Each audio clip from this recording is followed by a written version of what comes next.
Hello అందరికీ. ఈరోజు తాలింపుల్లోకి పొడి. ఇది చాలా బాగుంటుంది. తాలింపులే కాదు, ఇడ్లీ పొడి అని కూడా అనొచ్చు, ఇడ్లీ కారం అని కూడా అనొచ్చు. రెండింటికి చాలా సూపర్గా ఉంటుంది. ఇందులో ఒక 2 స్పూన్ల ఉద్దిపప్పు, ఒక 2 స్పూన్ల శనగపప్పు, ఒక స్పూన్ కందిపప్పు వేసి 3 బాగా వేయించుకోండి. వేయించాక దానిపైకి కొంచెం ఉప్పు వేసి పెట్టేసేయండి. ఆ వేడికి ఉప్పు కూడా వెచ్చబడిపోతుంది. నెక్స్ట్ కొన్ని మెంతులు, కొంచెం జీలకర్ర, కరివేపాకు, ఎండుమిరపకాయలు కూడా వేయించుకోండి మీకు టేస్ట్ తగ్గట్టు. కొంచెం చింతపండు కూడా, నాకు ఎండుమిరపకాయల క్లిప్పు మిస్ అయింది. చింతపండు కూడా ఇట్లా వెచ్చబెట్టుకోవాలి.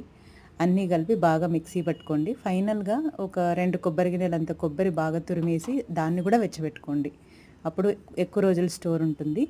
ఇంగువ, ఇదే మెయిన్ ఇంగ్రీడియంట్. అసలు స్మెల్ అయితే అదిరిపోతుంది. అసలు పొడి చేసుకున్నాక మీరు ట్రై చేయండి ఒకసారి. ఈ పొడి చాలా చాలా బాగుంది. కొంచెం బెల్లం, ఇది ఆప్షనల్, ఇష్టం ఉంటే వేసుకోవచ్చు లేకపోతే లేదు. ఇట్లా మిక్సీ పట్టుకొని స్టోర్ చేసుకోండి.